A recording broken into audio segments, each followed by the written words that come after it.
I'm John Rodgers from Cuyahoga Falls, Ohio, and we're going to go on a little trip on a small ship, and we're going to be in Canada, over in the Maritime provinces and part of New England, along the coast of New England.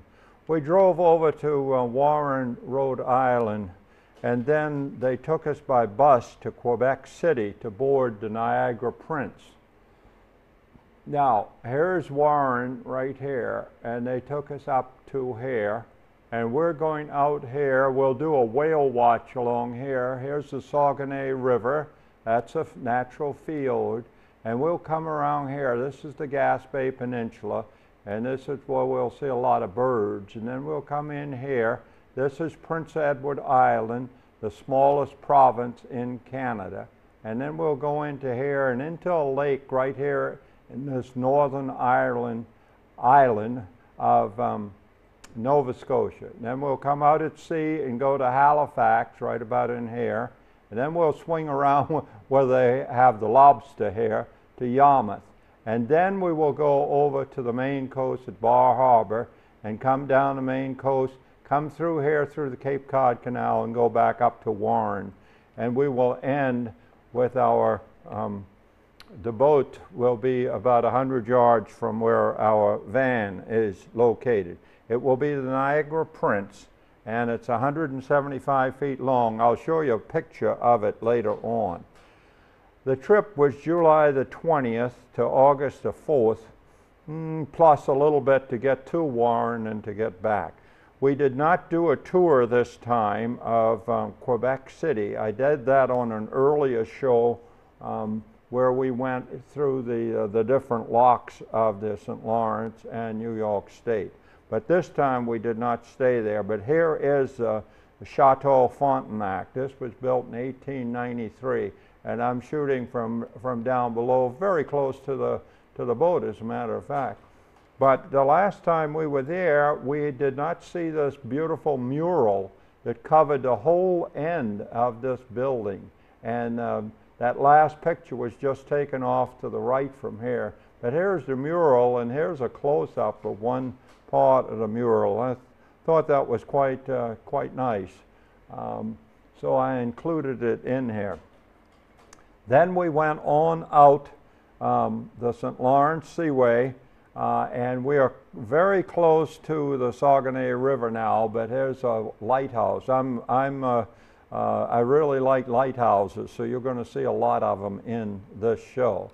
And then we went on up, and here is a strange lighthouse, and it's right in this area where we will come back out of the Saguenay River to do the whale watch. But in the meantime, we'll go in by, this is Tadoussac, and Tadoussac has a whale research center. And when we go to do the whale watch, we will pick up somebody from that whale center, one of the experts. But we are going into the Saguenay now, and as I mentioned, it is a fiord. It was carved by a glacier. And you're seeing two, those white spots, those are two beluga whales. This is a little whale. This is only 15 feet. And that's considered little for a whale. Just some pictures so you'll get an idea of the size and the height of the walls around the fiord. Very similar to what you would see over in Norway. And we have seen those in Norway. Now we are going to pick up our expert, our whale expert, and go out to the whale watch. Now, she identified this for me. You can see a little bit of the body there, but you can see the blow hair between these two. And that is the largest animal that has ever lived on the earth. That is a blue whale. And a blue whale can have a 100-foot body. A female may weigh up to 130 tons, and she gives birth to young weighing 3 tons and 25 feet in length. That's the birth weight, and this is a mammal. But blue whales are larger than any dinosaur that ever lived on Earth. So we were very fortunate at this time. I wish I could tell you that that was a blue whale there, but that's probably a finback. A finback is the second largest living animal in the world today, and they'll go about 75 feet, which is pretty good size. Pretty good size. And this is probably a humpback, which is 52 feet.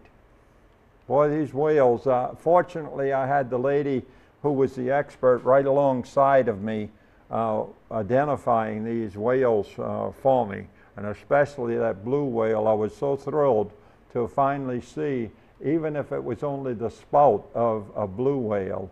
I was really happy to have her there. Then we went on to St. Anne de Mounts, and this has a population of 5,100 feet. 5,100 population, and it's this is the rock as we walked in towards town. This is we're still on the Gaspé Peninsula. We've gone out a little ways, but we are not out at the end of it yet. And we're just going to do a little walk in through town, the cathedral and what have you. And if you look very closely, you can see our boat. You don't have to look too closely. That's the boat that we are on. That's the Niagara Prince, 175 feet long. It's got a 40-foot beam, which seems a little broad to me for 175 feet. It draws only about 6 feet of water, so that's pretty good. The passenger list is about 84 in 42 cabins. We don't have that many on board.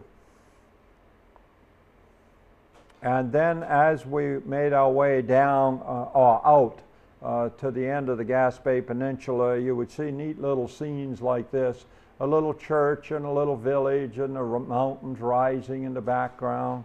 And here you can see a road coming down to some nice red roof houses as you go down, and occasionally you'll see a tiny little lighthouse. Views just like this, and sort of misty, just like you're seeing as you make your way out. And finally you swing the end of the Gaspé Peninsula and you get over to the town of Pierce, P-E-R-C-E. It has a population of about 4,000, and it's most noted for this rock, Pierce Rock, 288 feet high and 1,420 feet long. And you'll see more of Pierce Rock, and you'll see these cliffs with houses on them. It's a very, very picturesque place here at Pierce. And then we went up inland a little bit. Now, at low tide, you can walk across to Pierce Rock, and those are all people walking across to Pierce Rock.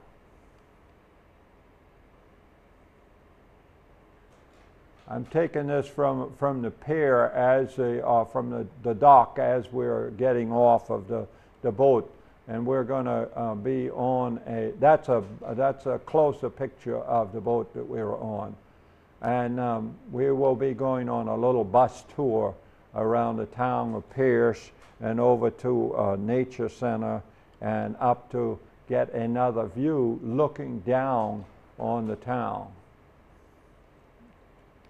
My wife and I, the bus hasn't come yet. My wife and I are just strolling around the town. There's that ever-present rock back there.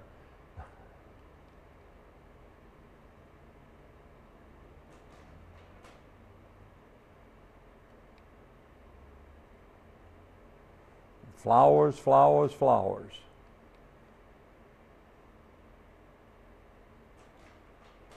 Quebec Province, Canada, U.S.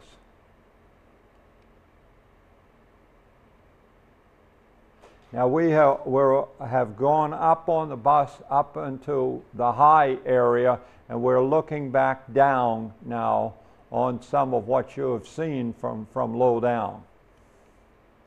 That island over in the background is Bonaventure Island, and we will talk more about that in a few moments.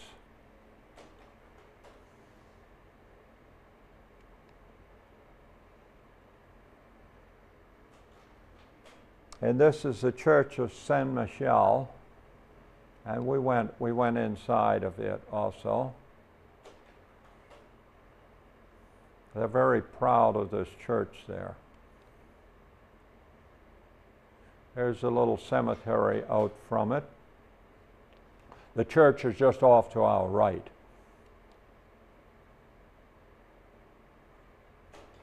And here we're over by a nature center now where they wanted to show us a little movie about the birds that we're going to see on that Bonaventure Island.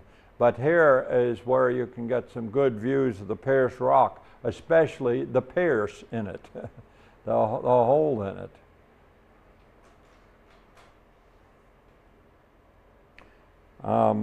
And then 3 miles offshore from Pierce Rock is the Bonaventure Island. And that will be our next stop.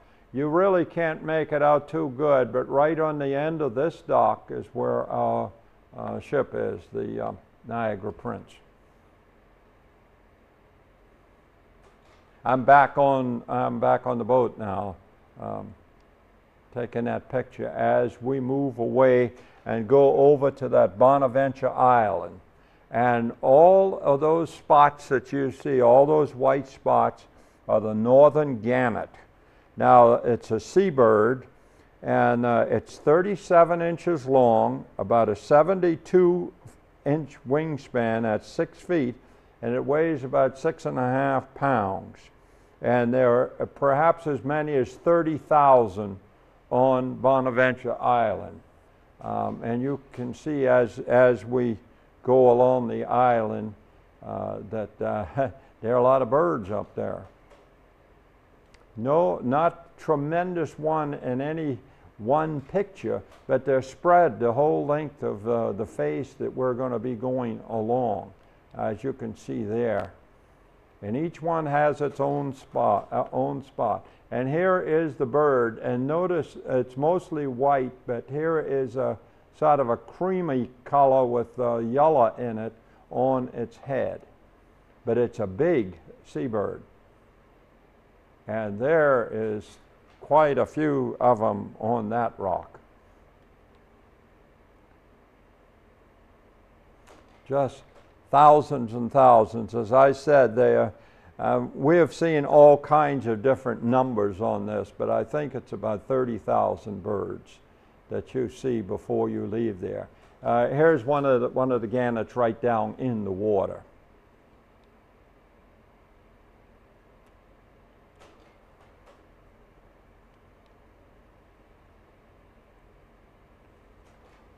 Now we are leaving Bonaventure Island, but see that strip there, that white strip, and right on out there, all of that, and then a lot down on the side, all of that is gannets. Now we're going to go on the St. Lawrence Seaway into the Gulf of St. Lawrence, and then we will be making our way between Prince Edward Island and New Brunswick to get to Charlottetown. And as I told you, you're going to see lighthouses. This lighthouse is on Prince Edward Island. And then it's morning now, and we have come to Charlottetown. Charlottetown was founded in 1720. It has a population of about 33,000. And that church you will see closer when we get into the town. But here are our old cormorants on their buoy. They seem to like the buoys. I guess they can see fish from there. And here's the greeting committee as we're getting off the boat and walking into the town. Lots of flowers, as you can imagine. Charlottetown is a real nice town. And here is that the church I told you would see closer, and this is St. Dunstan's Basilica. And this is the Province House. This is the birthplace of the Confederation when it all became Canada. And yet this is one of the late arrivals into the Confederacy. and it is also the smallest province in Canada. But that's the province house where it all came together. There are little sidewalk cafes, all kinds of neat stuff around as you make your way. And now we're going to go out to Cavendish. We're going to be on a bus, and we're going out to Cavendish. See, here's Charlottetown here, and we're going out in this area because this is the area of Anne of Green Gables. And this water up here is the Gulf of St. Lawrence again. Green fields, nice green fields as you go out to Anne of Green Gables.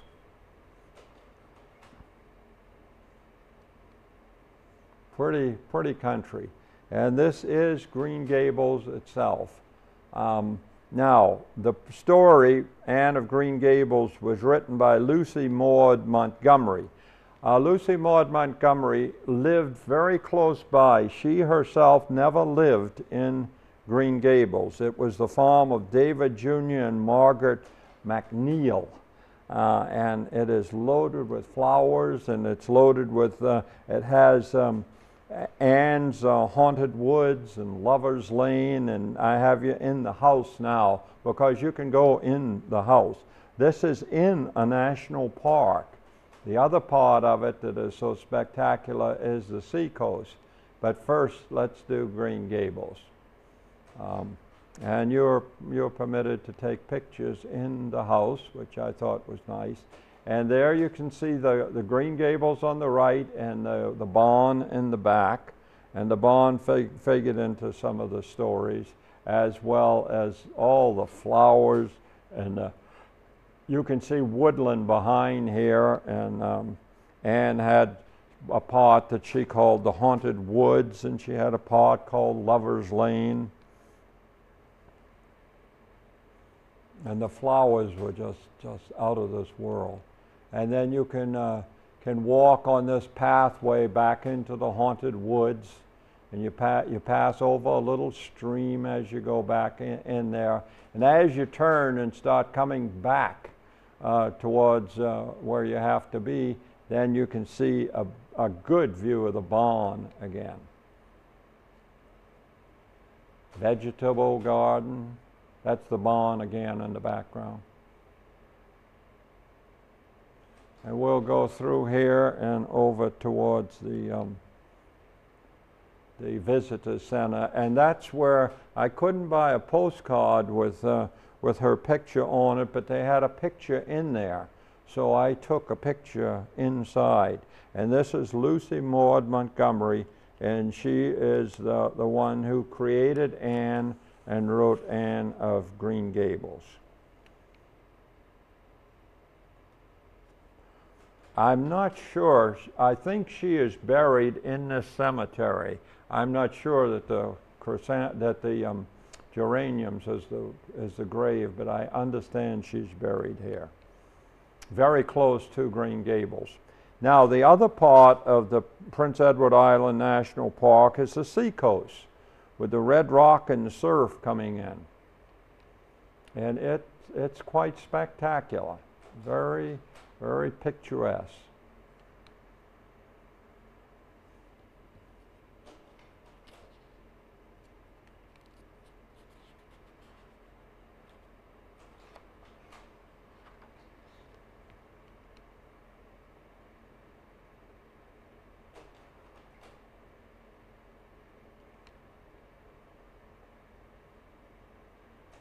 Really a lot of whitecaps in here. Really quite a neat place. Now we're on our way back into Charlottetown. And because one of the principal crops out here on Prince Edward Island are the potatoes. These are the white potatoes growing. I was really happy that we passed close enough that I could get a picture from the bus of potatoes growing. Back in Charlottetown, we walked around a little bit more before we headed out. I don't know if they're sailing in a race or what they're doing, but anyhow, nice flowers as we make our way down towards the boat.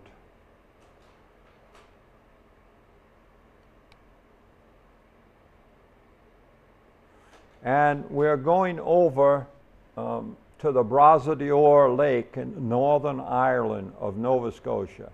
And we have a bridge or so to pass through. And then we're going into St. Peter's Canal. We're not quite there yet, but a nice little lighthouse. St. Peter's Canal takes us into the Brazidior Lake, which is a saltwater lake. I'm talking about this area right in here. See, this is Prince Edward Island. We've come here, we've come through there, and we're going into here. This is St. Peter's Canal. St. Peter's Canal itself is only 300 feet long. It's 47 feet wide and has a 16-foot draft. But it is a strange thing. See, this is tidal, and so it has a tidal lock system to get you in. It has 2 sets of gates at each end of the lock, and we had never seen that before. But we got in okay, and you have lighthouses in there as well, and nice little towns, very small, sometimes probably just a cluster of related people coming down to the water in Brazidior Lake. I told you were going to see a lot of lighthouses in this. And here is the canal here. We're now at that point, and we're going in.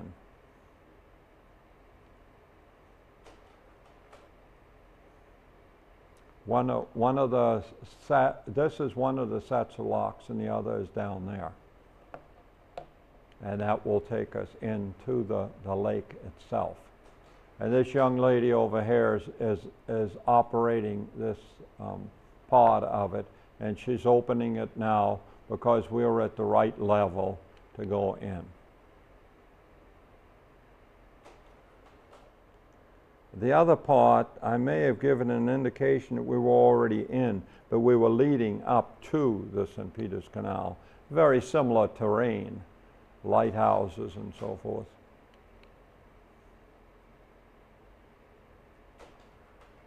But this is a very large saltwater lake.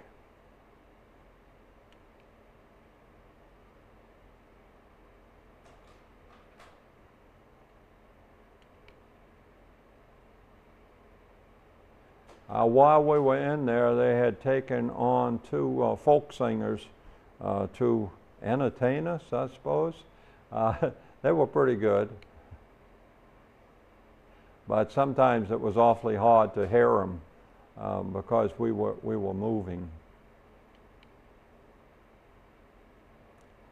And I don't know what the reason for was, but we took advantage of it. We went ashore on this island.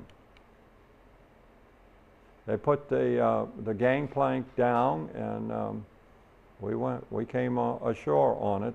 Just, I guess, a little break since we'd been on the boat for a while. And so I took some photographs while we were on this little island. Now that is looking down through water at a jellyfish. If you've never seen one close up, that's a good look at one. Just a long sliver of land. Actually, it was a peninsula because you could walk off the other end of it back into the forest, which we did.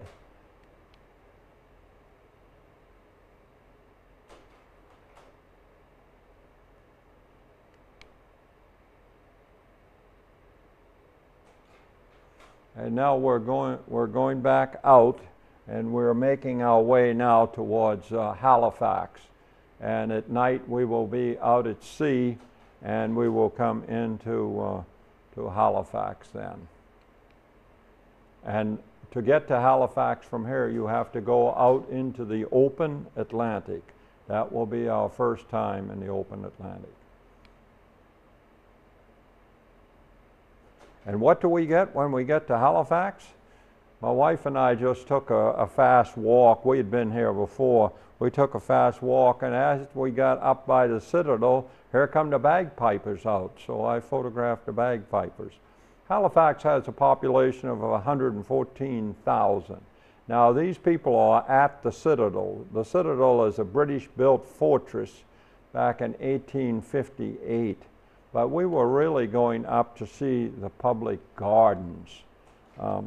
They have a few little decorations or monuments in them, but mostly it's flowers. This is Victorian, and it's 17 acres, and this garden goes back to 1763. And I'll just take you around it. This is the bandstand.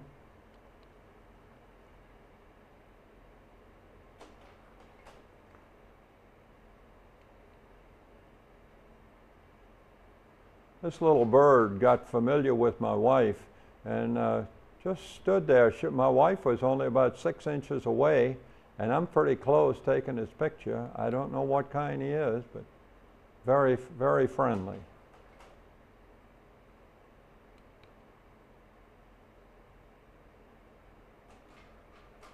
They do a magnificent job here. We had been here before, and so we were familiar with it, and that's one of the first places we decided to go.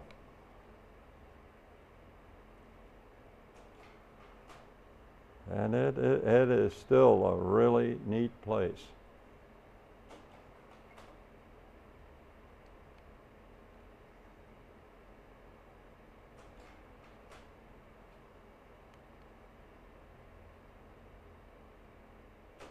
Got water features, and it's got a lot of ducks in it. Here's some of them.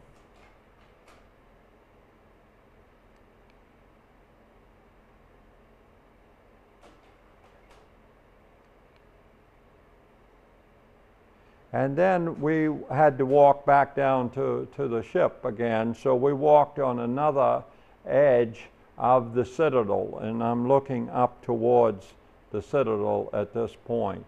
We did not go back up there again. We'd been there a number of years ago. That's an old fortress. And this is at the very end of it. We walked by this and then turned left, sorta, and went back down to the boat again. Now, in the harbor, you can see this light. It's fairly prominent.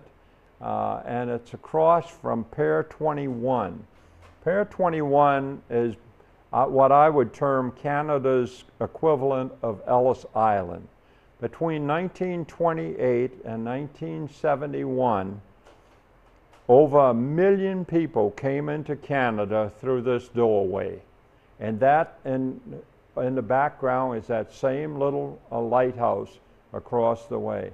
But right through those doors came 1 million people into Canada. Immigrants, wartime evacuees, refugees, and so forth came through that door. And here is the baggage. This is the equivalent of the baggage room down at Ellis Island outside of New York City.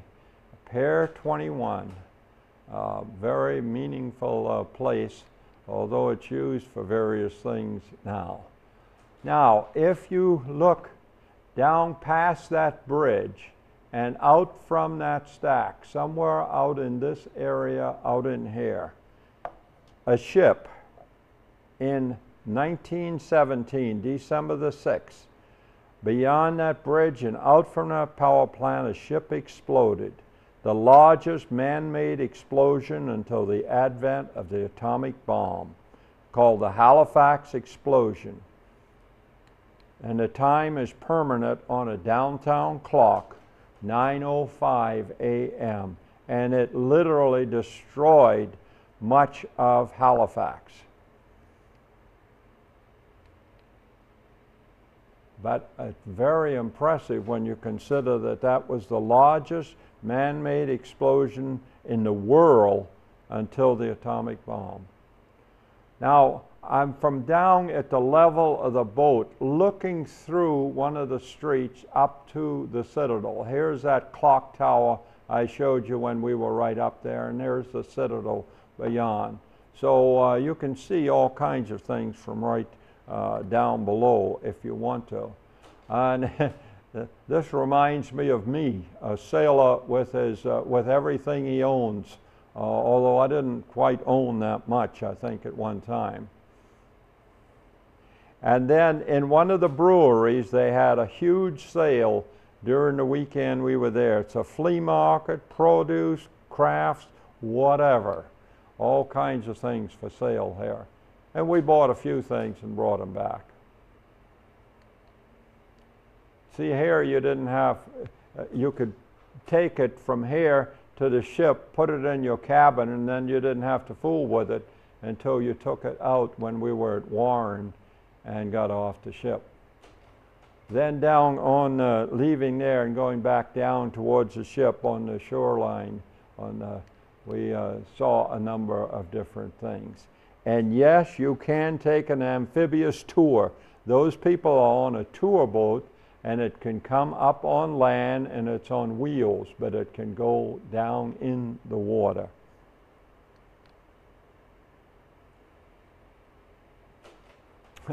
I sort of like that for a weather vane, I guess you call it. Okay. Now, we were interested in a graveyard down here. But this is St. Matthew's Church. In 1859 that came about. And St. Mary's Basilica sort of diagonally across from it, 1825. But we were down there for this little cemetery. And for one particular grave, and don't ask me why, this is the grave of Major General Robert Ross. And listen to this. He led the burning of Washington, D.C. in 1814 during the War of 1812. So that's where he lies. Should we wish that he lie in peace or what? Then back on down by the river again. And finally, very close there is the an art display. We're heading back to our boat at this point, and we're going to be leaving Halifax very quickly. But here is an art display, and you can buy any of this stuff that you want. And here's the bagpiper that piped us away. They were very nice to us when we were in Halifax, and it was quite an enjoyable trip.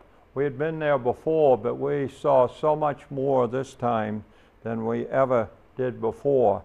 And we were on our way again at sea in the Atlantic Ocean around to Yarmouth. But she was sure that we had a good piping away as we departed Halifax. And there again, just as a reminder, we will not be going that way, but right out here is where that huge Halifax explosion took place. And we're gradually departing. We'll go out by that lighthouse, back out to sea. And over on this side, well, you can see it, Pier 21, their place of immigrants. Over 1 million people came in through there. And here's an interesting sailboat and that lighthouse as we make our way out to sea. Some industry along here.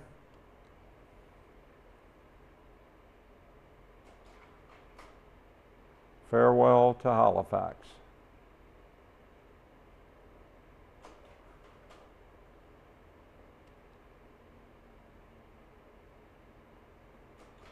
Now we're coming into Yarmouth now. This was sort of an overnight deal. We're coming in there. That's one of the modern lighthouses.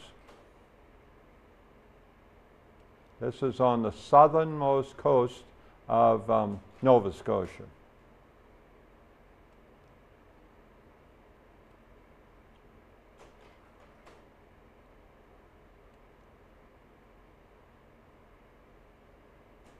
Now we're in the harbor proper. All of the last few pictures you've seen are within just a couple of miles.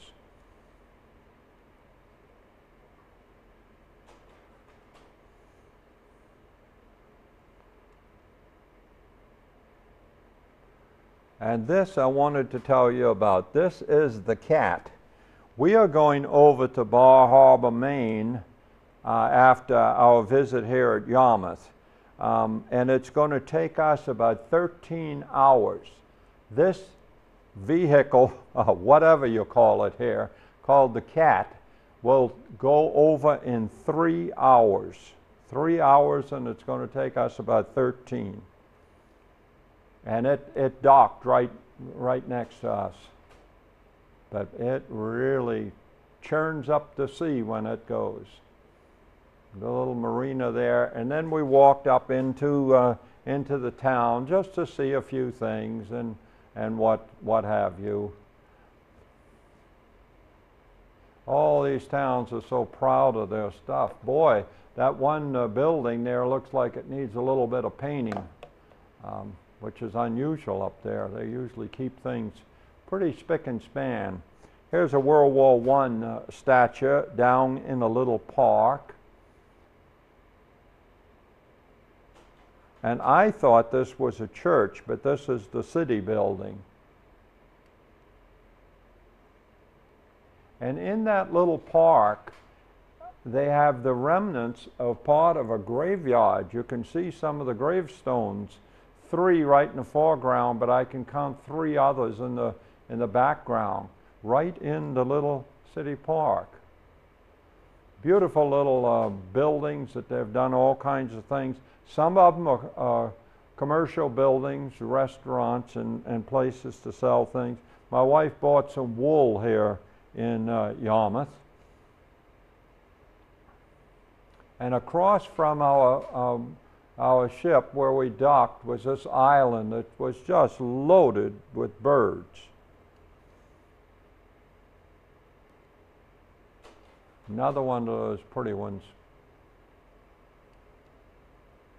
And then on up on a street that they directed us to, we saw this very unusual building with a tower on the front. All just glass all over the place. Right next to it was this house. And incidentally, right along here, there are several bed and breakfasts. Well, you can see the bed and breakfast sign there, very close to that yellow house. So you could stay right there in Yarmouth if you wanted to. Hydrangeas. And here's the tower on that house. Notice all the glass there. You could really, really have a hard time cleaning. And now, I didn't know it was coming quite this fast. We have done that 13 hours from Yarmouth, and we have landed over the next day in Bar Harbor, Maine. So now we have left Nova Scotia and Canada, and we are in the United States. Bar Harbor, Maine has a population of about 4,400. It's on Mount Desert Island, or Mount Desert Island, however you want to pronounce it. And that's a 4-masted schooner there, and you're going to see some more of it as we go along. This is a hotel up on the hill, and it has all sorts of flowers around it. And here's a close-up of that 4-masted schooner. See, there are not too many 4-masted schooners around anymore. A lot of 3-mast, but not too many 4s. Nice buildings and so forth. Bar Harbor is a very fashionable place and has been for years. This is where rich people have lived, and Acadia National Park is on this same island, or at least the main part of it. It extends to 2 other places as well, and we will be going into Acadia very briefly, but we're still very close to our ship as we're walking around here. And now we're moving up. We're on a bus now, and we're going into Acadia National Park. It became a national park in 1919. The weather wasn't all that great for us. So I dipped back to a 1987 trip to get this picture so that you could see this is Bar Harbor down here, and these are the Porcupine Islands, and this is Frenchman's Bay. I'll show you what I got this time, but it's not too great. Now, a fire in that's not it. A fire in 1947 left 23 million in damage and charred ruins all along Bar Harbor and even into the national park. But the national park has places where it's just lush is the word. The growth is just spectacular. But I'll take you up. This is the only house. I do not know what this is. It must have been something on the window of the bus. But that is the only house that survived, only big house that survived the 1947 fire.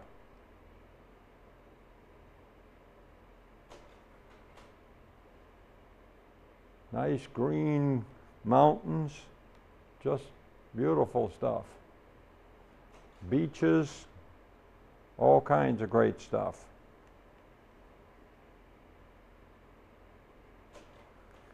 We're going down to a place called Thunderhole. You can see some people there now, and this is Thunderhole. That is the open Atlantic there.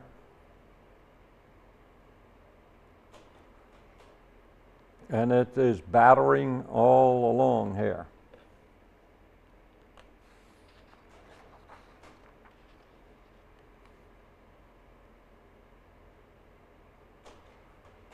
That's the hole right in there. And when the surf comes in at the proper tide, it really thunders through there. Nice rocky outcroppings all along there. And we're back at the boat now. Sometimes I call it a boat that's only 175 feet. Sometimes I call it a ship. And here's that full-masted schooner. Red sails in the sunset, you might say.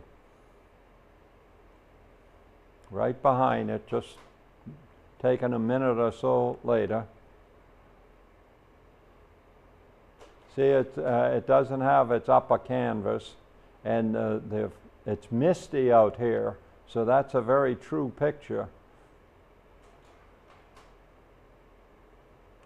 And we're going to be leaving Bar Harbor very quickly, and we have. And we're coming up on the Portland, Maine headlight. Portland is the largest city in Maine. It has a population of about 65,000. And the Portland headlight operated in 1791 under the authorization of George Washington. It's the first lighthouse completed after the United States was founded, one of the oldest continuously operating lights in the U.S. Now, you haven't seen the last of the Portland headlight. We're going there on a tour also.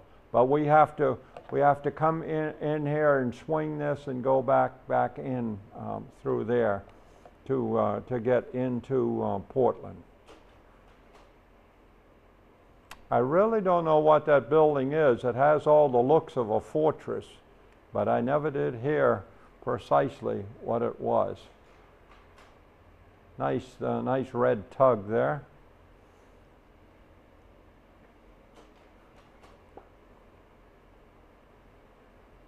All kinds of shipbuilding stuff here in Portland.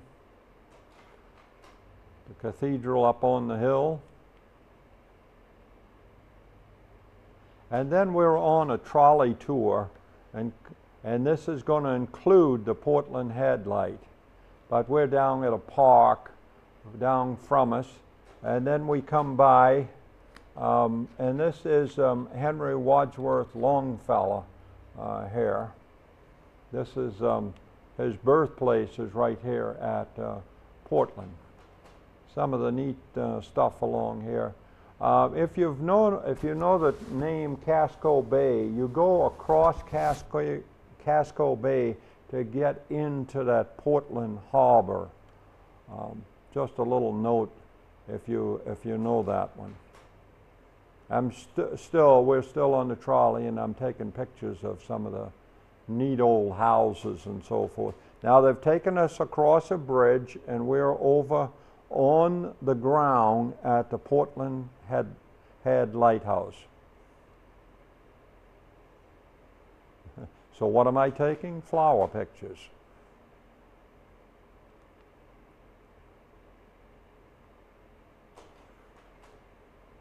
Quite a historic old light. When you hear Portland, Maine, a lot of times you hear the Portland Head Lighthouse in the same breath. Rocky, oh man, is this coastline rocky. Now, I'm from the Carolina seacoast, and I'm used to sandy beaches. Quite often you don't have sandy beaches here. You have that. I like both of them myself. And if you've never seen the fruit of a rose, this is some of the old-fashioned rose, and you can see the fruit and the bloom on the same bush. And that's the Portland Headlight. Portland Head Lighthouse, I should say.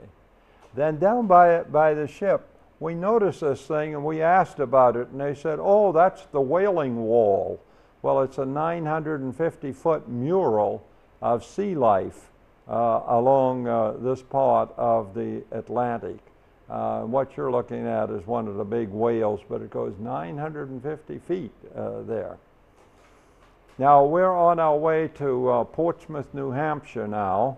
We're going to leave Maine, and I saw that ship off shore, and we're getting very close to Portsmouth now. Portsmouth has a population of 26,000.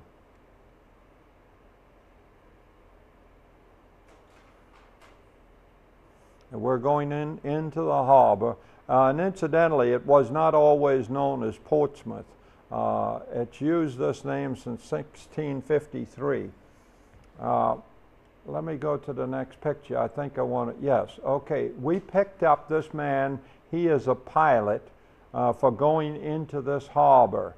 We picked up pilots at other ones as well. Quite a few of these consider their harbors kind of treacherous, and they demand that you have a pilot on board. And of course you probably have to, I know you have to pay for this pilot, but we picked up one here. The name of the town was first Strawberry Bank, and there's a whole section of it now still called that. And the name is derived from all the way back in 1630 when sea-weary people found that the west bank of the Piscataqua River was covered with wild strawberries, which they ate in quantity. And that's how it got the name Strawberry Bank. Here's a beautiful lighthouse as we're just about making the swing into the harbor now, and a Coast Guard cutter greets us there. Shipbuilding and related activity here include a naval shipyard. So that's interesting. And they put us off at a little place right by a bridge, and then they hauled us on a little bus into town. And it ran fairly often, so you could go most any time you wanted to, which was kind of neat. We haven't come to a stop yet, but we're still on the boat. I think it was just past this bridge that that we docked. And now we're on the little trolley going into town. They call them trolleys, actually. They run on 4 wheels without tracks.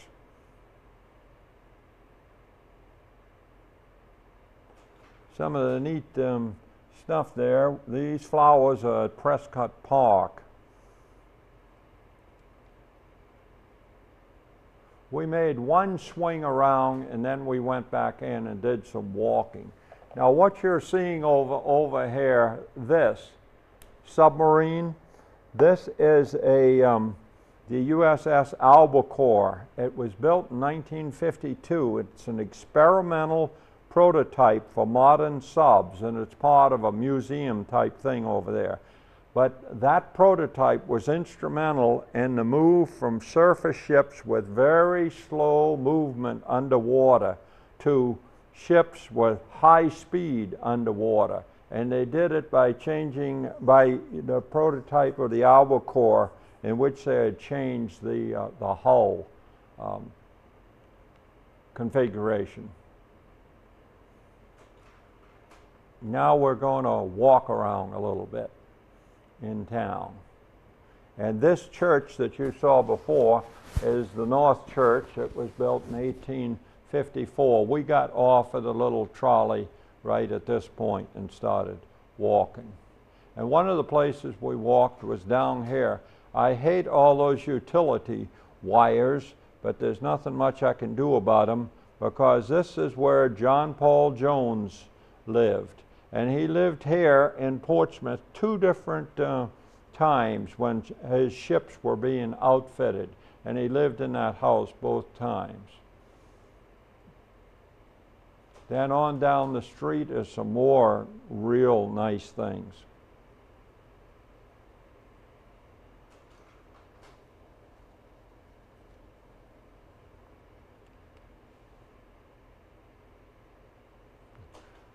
He's right by the library, the lion.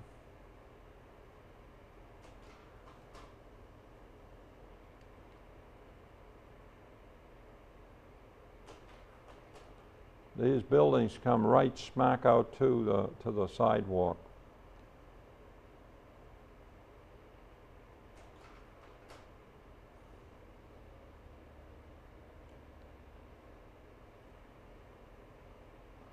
Now this, we were really amazed to find this here. This is a statue of Rutherford P. Hayes from Ohio, and he's on a horse here in this park, and it has to do with his participation in the Civil War.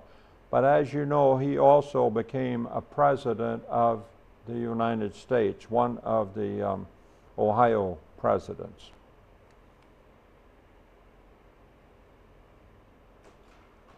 And the North Church again,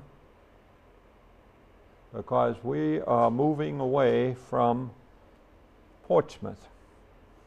And we're going to go down, and we're going to go alongside of Cape Ann on our way to Salem. And see some neat lighthouses along the way. Now it's right back in through here. We're alongside Cape Ann. And back in on this cape, there are 4 communities, including Gloucester, which has that memorial, "They who go down to the sea in ships." And we have been there, and I have taken pictures of that memorial.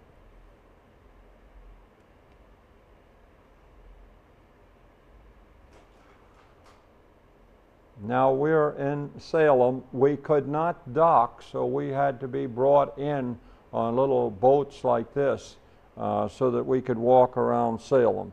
Salem, Massachusetts has a population of 38,000. It has a very, in the 1600s along through there, its history is awful.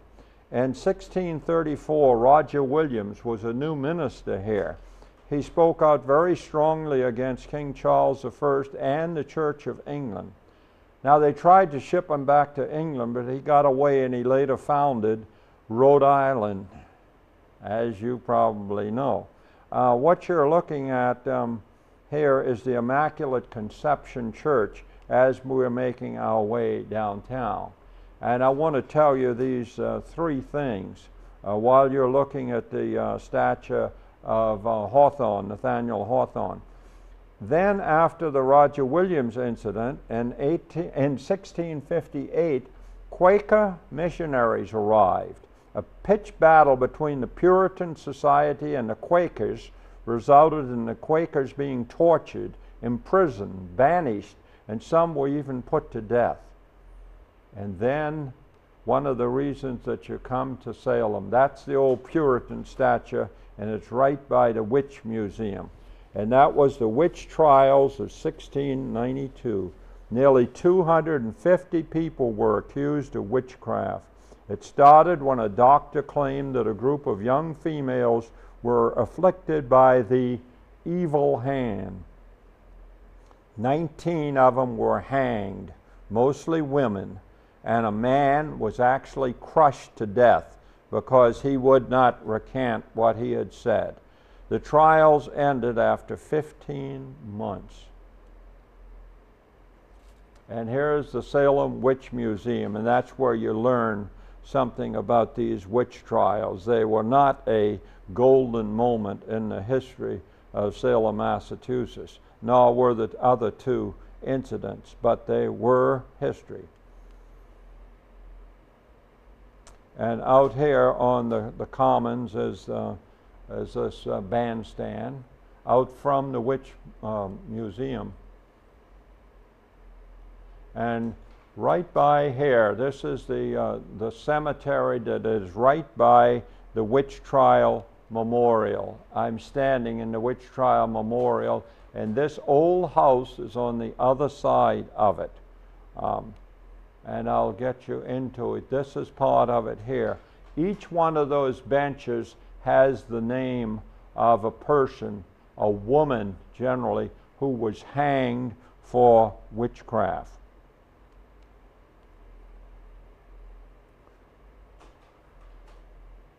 And this one is about an innocent person and what they had said.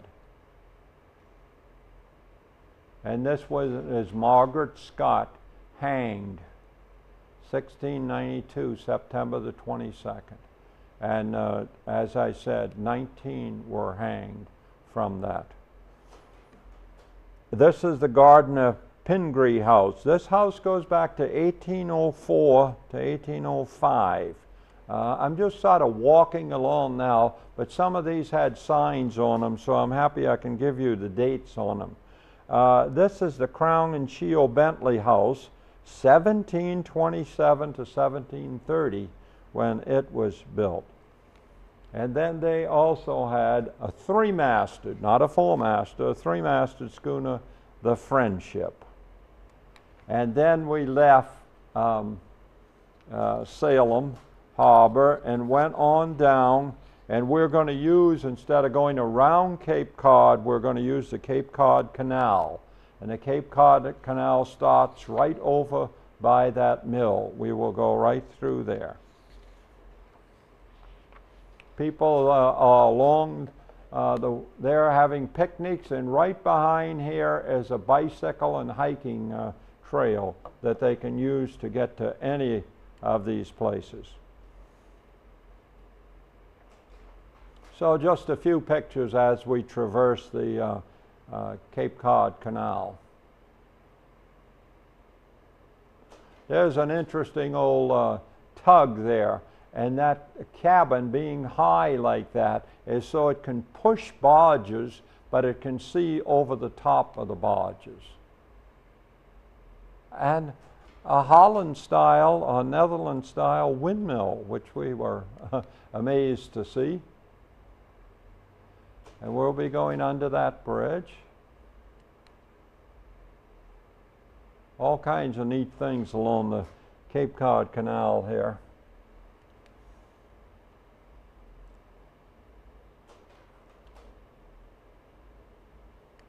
It really saves a lot of time.